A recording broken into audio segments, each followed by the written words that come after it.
The Radio Memories Network is brought to you in part by Liberated Syndication, podcast publishing made easy, libsyn.com. That's libsyn.com.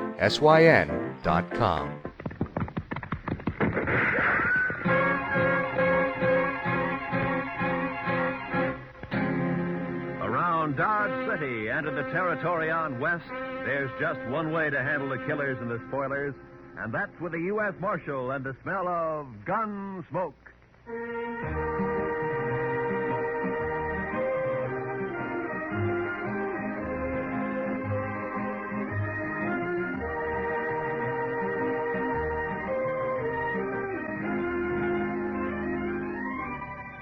Gunsmoke, starring William Conrad. This story of the violence that moved west with young America. The story of a man who moved with it. Matt Dillon, United States Marshal.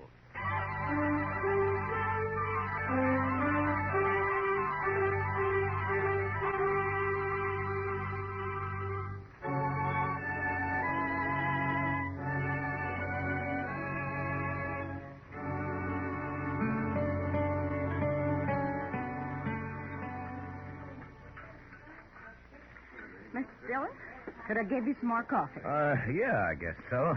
How about you, Chester? Yes, sir, I believe it will. Why don't you just leave the coffee pot here on the table, Miss Keller? Why, sure thing, Marshal. Well, I got some fresh eggs this morning. If you're interested, they were just brought in. Well, good. Cook us up about a half a dozen of them, huh? Have them for you right away, Mr. Dillon. All right. Fresh eggs. My, I'll swear if Delmonico's ain't getting to be about as fancy as some of them Kansas City restaurants. Well, that's civilization, Chester. Progress. Another 5 years and Dodge City will be tamed, curried, and bridled. Seeing's believing, Mr. Dillon. No, you'll see it. Both of us will see it. That is, if we live that long. Yeah. I beg your pardon, gentlemen. Uh, You Mr. Yeah? Dillon, the marshal here? yes, that's right. Well, I'm sorry to bother you at breakfast, Marshal. My name is Hunter. Ed Hunter. Mr. Hunter. I'm a deputy sheriff from Richmond, Virginia. Come in the Santa Fe this morning. I say, well, why don't you pull up a chair, Mr. Hunter? Thank you, sir. Chester Proudfoot, Mr. Hunter. Howdy, do. How do you do, sir? Here's my first trip to the frontier. I find it a rather remarkable experience. I can imagine. Won't you have some coffee? No, thank you. Marshal, I'm here to arrest two men who are wanted in Virginia. No? Here are the warrants and the orders of extradition. I stopped off for them in Topeka. Uh-huh. John Allison, Calvin Moore. Both wanted for murder, huh? Do you know these men, Mr. Hunter? No, sir, I don't. Well, the names aren't familiar to me. I never heard of them. Have you, Chester? No, sir, Mr. Dillon. Well, I have some information that may help. Not much on Allison, I'm afraid. He shot and killed a bank teller at Greenbrier last spring. Oh? He's about 30 years old, dark hair and mustache, medium build, an excellent horseman and a confirmed gambler. Well, that's fine. That narrows it down to about 2/3 of the men in Dodge City. Well, possibly I can do a bit better in regard to Calvin Moore, Mr. Dillon. Now, he came down to Richmond from the north and set up practice as a medical doctor. He was about 29 at the time. And he ambushed and shot young Roger Beauregard and then left town. That was 17 years ago.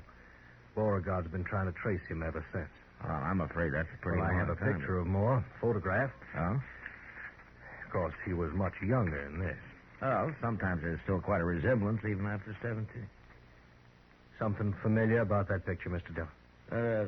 17 years. He must be somewhere past 45 now, huh? Are you sure that these men are here in Dodge, Mr. Hunter? Reasonably so. Is there something about that photograph that makes you... Well, it's too blurred to tell much about it. Besides, he'd be 17 years older. Yeah, that's true. I tell you what, Mr. Hunter, suppose you leave the picture and the descriptions with me, and I'll check around town, and I'll keep in touch with you. Thank you, sir.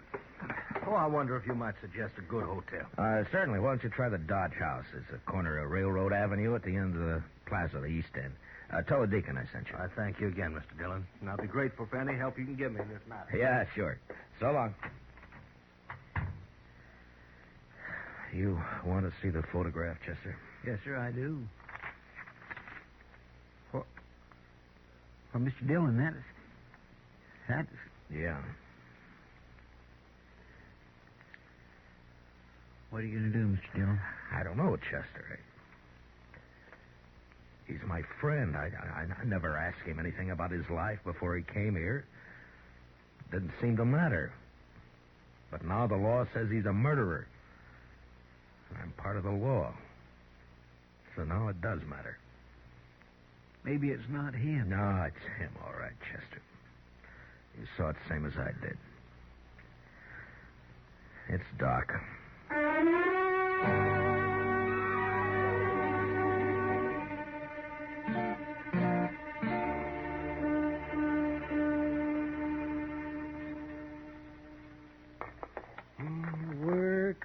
Work. This is the first chance I've had this week to clean a few instruments properly. Gunshot wounds. Oh, Matt. I'll lay odds I'm the only doctor in the United States who makes 3/4 of his living off of gunshot wounds. That's a rough country, Doc. Aimed, curried, and bridled. Seeing's believing, Mr. Dillon. See, broken bones, babies, and gunshot wounds. Well, I wouldn't know the first thing about a good civilized case of gout anymore. What part of the East did you come from, Doc? See, I went to medical school in Boston. I studied consumption, colic, liver complaints. Never had a case of liver complaint in all the time I've been here, though. No, I guess that kind of thing is more common down south, around Richmond, Virginia, for instance, huh? Matt, stop beating around the bush. You've got something on your mind, and it's bothering you. Look, Doc, a deputy sheriff from Virginia came in on the morning train. He's got a warrant for murder against a man named Calvin Moore. He's got a photograph of Moore taken 17 years ago. Would you like to look at it? All things are taken from us and become portions and parcels of the dreadful past. Are you Calvin Moore? It wasn't murder, Matt. They said it was murder, of course. The Beauregards were an important family. Would you like to tell me about it? Oh, not much to tell, Matt. I'd been in practice in Richmond about a year, and there was a girl. Beautiful girl. With spirit and fire and that soft radiance that only Southern girls seem to have. Me, that was so long ago. I bet in the South myself. Roger Beauregard and I were both courting this girl. He was a typical Virginia gentleman, hot-headed, used to having his own way. He started threatening me, warning me. And I laughed it off. Then one day I was coming back from a case, and I ran into Roger on a country road. He had a pair of dueling pistols, and he challenged me. What? Well, that's not a crime, Doc. That's self-defense. It's not a crime here anyway. Well, I tried to talk him out of it, but he was crazy mad. He shoved one of the pistols in my hand, and he pulled back on his horse, and he leveled his gun. I had no choice. We both fired. He missed. I didn't. Self-defense, yes, but there were no witnesses, and I was an outsider, a Yankee. So you ran for it, is that it? I ran for it. St. Louis, Virginia City, Montana Territory, the Panhandle, Wichita, Abilene, and Dodge. I changed my name to Charles Adams. And the girl, Doc. What happened to her? I waited for her in St. Louis. We were married there. 2 months later, she died of typhoid fever. Well, you never know. No matter how much you figure you understand somebody, you just quite never know. I can't go back there, Matt. I've got no defense. Well, I mean prison. I'd rot in prison. I won't go back, Matt. Now, Doc, look, Hunter is here after 2 prisoners. I got no right to my own rules, to go after one man and keep the other one covered. I always figured that the only kind of law that would work out here is an honest law. What are you going to do? Doc, I don't know.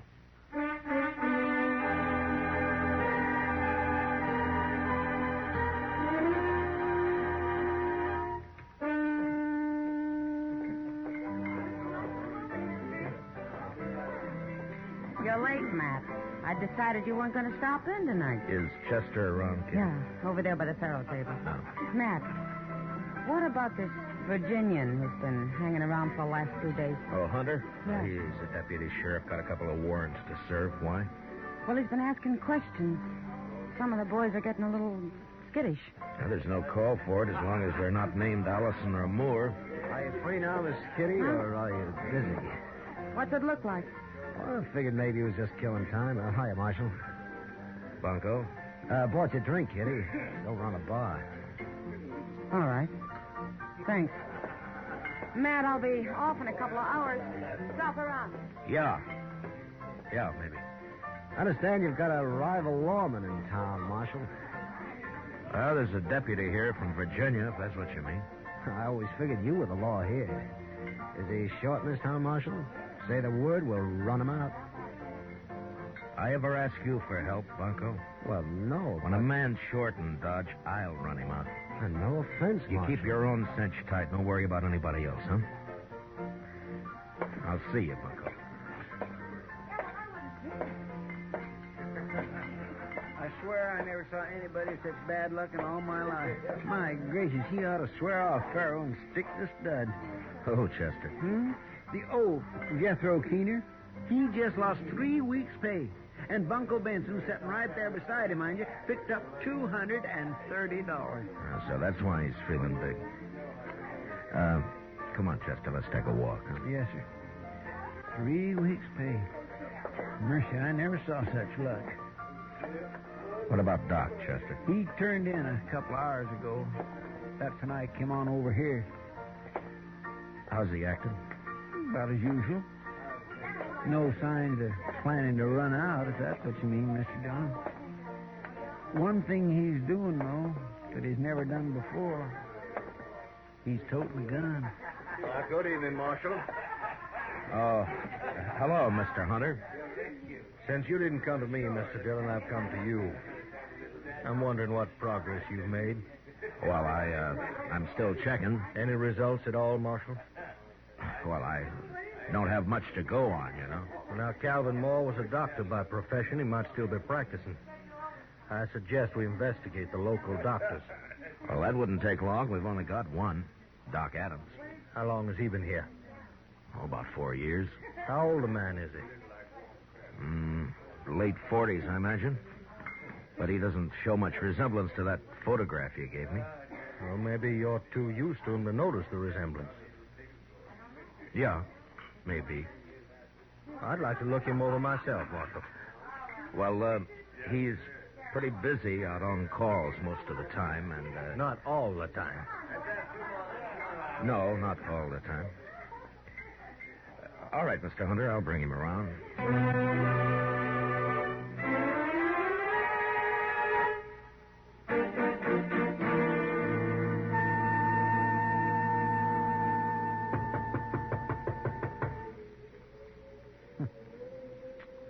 That's funny, Mr. Dillon. Yeah, he should have answered by now.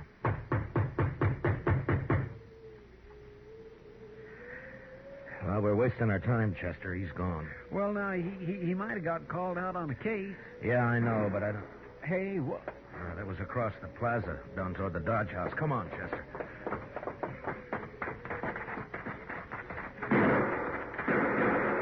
Somebody sure is stirring up the smoke. Yeah, it's across the street. Edge of the railroad yards, I think.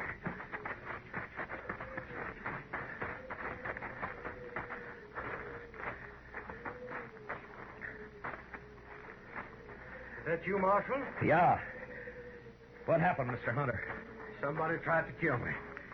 I started into the hotel and they fired from the dock here. I fired back, but he got away. You, get a good look at him? Oh, no, I just saw the flashes. Well, this is an easy town to get killed in, Mr. Hunter. So it seems. About that doctor, Marshal. You didn't bring him around. Well, he's out on call. Think I want to meet him more than ever now.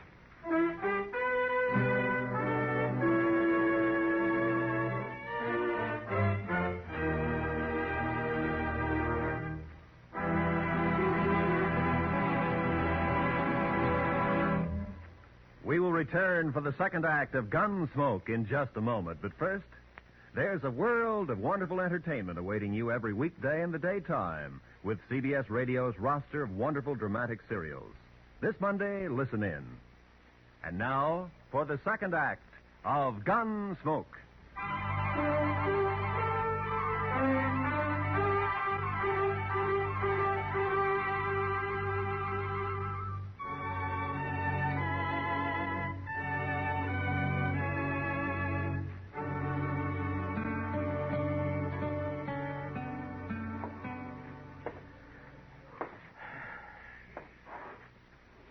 What time is it, Chester?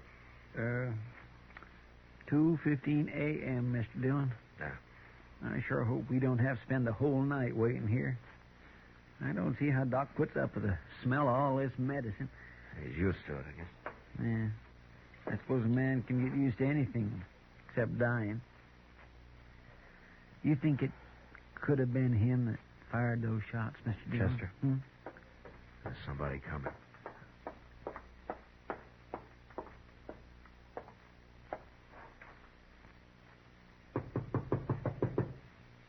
I'll get it.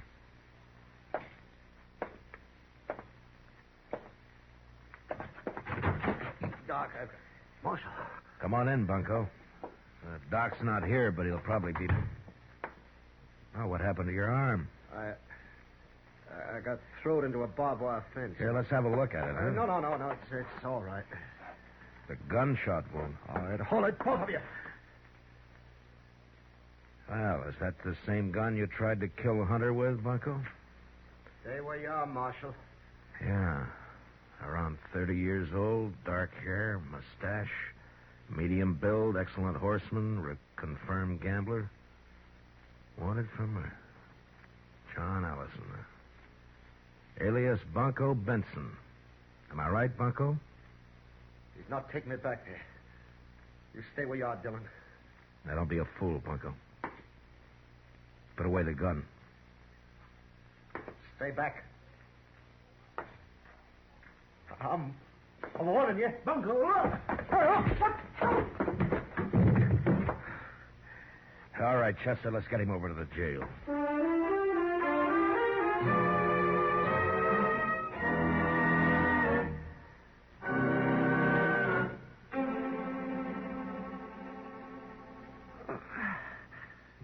Just hold still now, Bunko. Just one more second. I'll have hold that bullet now, and then we'll just...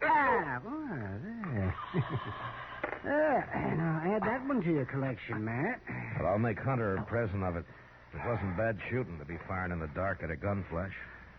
He'll never get me back to Virginia. Now, hold still, Bunko. Don't expect a man to tie a bandage with your arm waving around like a mare's tail in fly time. Say, how'd you know he'd come to my office, Matt? I didn't, Doc. We were waiting for you. Oh, I see. Mm-hmm. There we are. No. That ought to stop the bleeding. And don't loosen it up any. And you'll live to hang yet. Don't worry about my hanging, Doc. I'll outlive you. Well, in view of the circumstances, I'd say the odds are about even. Well, Matt, shall we adjourn to the front office? Yeah, come on, Doc. Lock the cell, will you, Chester? Yes, sir. Well, I turned in at 10 o'clock tonight. I got 1 hour's sleep. They called me over to Mrs. Behan's. She thought her baby was on the way. False alarm, of course. Usually is the first time. And I got back and I came straight over here. Doc, you were wearing a gun earlier today. What'd you do with it? Oh, I put it back in the drawer where it belongs. I realized I was acting like a fool. Was that why you were waiting in my office? Somebody had tried to kill Hunter, and you thought... Look, Doc, I've tried to think of some way out of this. A way out for both of us.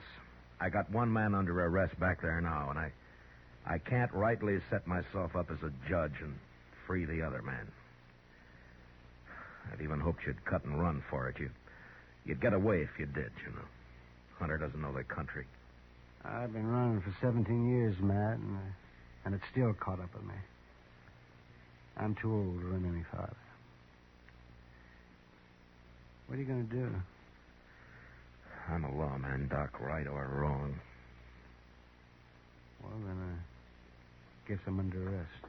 No, I didn't say that. I just said that. Doc Adams here, there's a... Oh, well, there you are, Doc. Yes, what's the trouble? A fellow over in the railroad yards asleep on the track. He was drunk, I guess. They were switching cars. You better come, Doc. He's awful bad.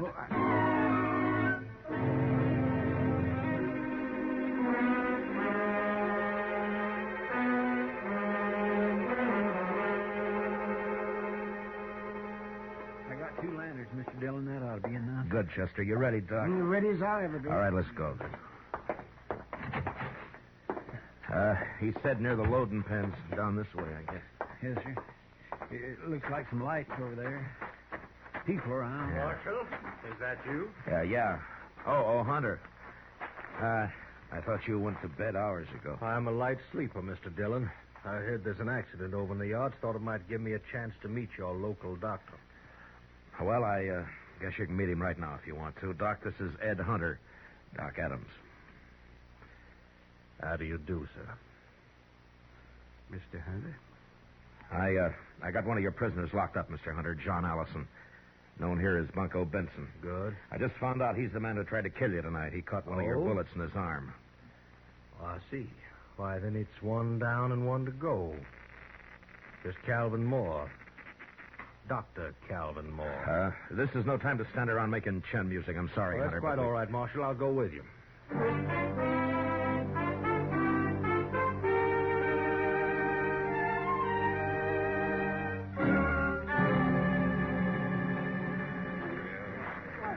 Will you pardon us, please? All right, will you move back and let us through here, please? Here, Doc, this way. Yeah, I'm right with you, Matt. Please stand back now, will you? Give Doc a chance to Yes, work. please, if you please, just stand back. Bad is right. Well, we'll do what we can. Come on. That man who's hurt, Marshal, who is he? Oh, just a drifter. Been around Dodge a couple of years. Calls himself Texas Joe. No friends or family. Nobody knows where he came from. It's the usual story. Easy now, Tex. We'll have you fixed up here. There we are. No. That ought to stop the bleeding. And don't loosen it up, Ed. Be all right if you got here. Why, sure, it'll be all right. You just lie still now. Certainly has to work under primitive conditions. Doc? Yeah. Chester, will you get those lanterns going and give Doc some more light? Yes, Mr. Dillon. Yeah, he's the only real doctor this side of Abilene. Dillon? Is there anything I can do to help? I guess not, Miss Kelly. Thanks anyway. Poor old Tex. Why, he stopped in the restaurant not more than 4 hours ago. I fixed him a meal. You never know. Well, Doc can pull him through if anybody can. Sure he can. Put one of those lanterns on the other side there, Chester. Yes, you You seem to have a lot of faith in this Dr. Adams. They've got reason to, Mr. Hunter. Matt, could you give me a hand here? Oh, yeah. Yeah, sure, Doc. Lift his head up just a little bit there, Matt. Yeah, all right. Not much of a chance. All I can do is make him comfortable. Marshal Dillon, Now, don't try to talk, Texie. You're going to be all right. you've been decent to me, Marshal. Just a bum, but you treated me square. You and Doc, only friends I got. Sure, Tex. I got one more favor to ask. Could someone read me some scripture? Well, Tex, I just don't recall any. Marshal, I know some. Mrs. Kelly, I doubt if you can hear. I can hear. Please. The Lord is my shepherd. I shall not want. He maketh me to lie down in green pastures. He leadeth me beside the still waters. Mrs. Kelly. He restoreth my soul. Miss Kelly. I think that's enough. Poor soul.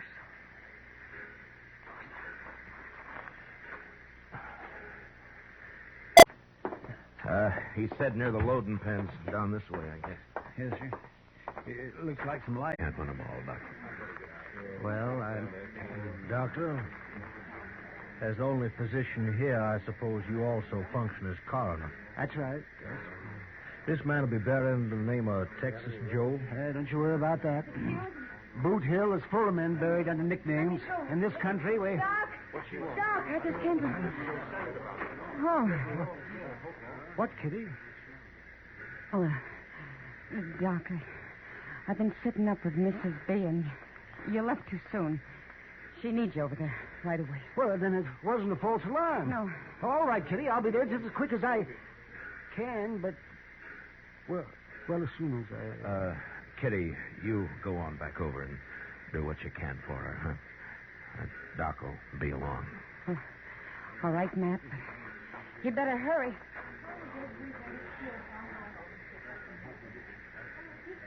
Well, Mr. Hunter, Gentlemen, this seems to have been my lucky night. Both my fugitives located within an hour of each other. I guess there's nothing I One can of do. them safely in jail and one of them dead. What? Didn't you notice the resemblance, Marshal? That Texas Joe there, he's obviously the man in the photograph. I saw it immediately. Well, Mr. I hope Hunter, you'll take all the necessary steps to see that he's buried under his real name, Calvin Moore. His death, of course, closes the case, and I'll be leaving for Virginia with my other prisoner tomorrow. Well, Mr. Hunter, I just don't know what to say. Now, I'd say it's no time to stand around making chin music, Dr. Adams. You have a patient waiting, and this town seems to depend on you. Well, of course, but... Hey, you got work to do, Doc. And, Doc, make sure it's a boy, huh? Well, I'll do my darndest, Matt. Yeah. Well, good night, gentlemen. Good night, Doc. Good night, Doc.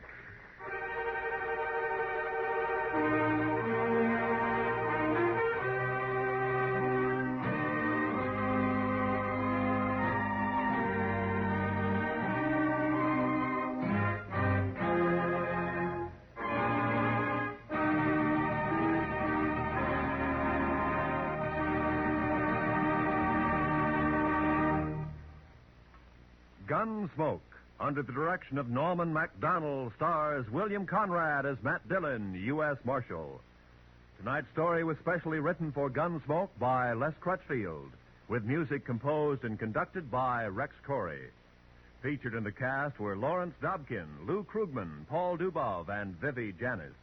Parley Bear is Chester, Howard McNear is Doc, and Georgia Ellis is Kitty. Gunsmoke is heard by our troops overseas through the facilities of the Armed Forces Radio Service. Join us again next week as Matt Dillon, U.S. Marshal, fights to bring law and order out of the wild violence of the West in Gunsmoke.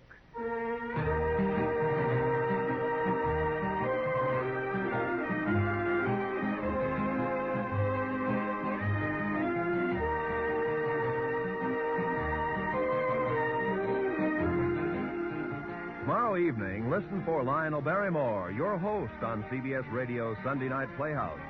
There'll be another specially selected historical drama or a classic from literature with a cast of stars perfectly suited for the roles in the story.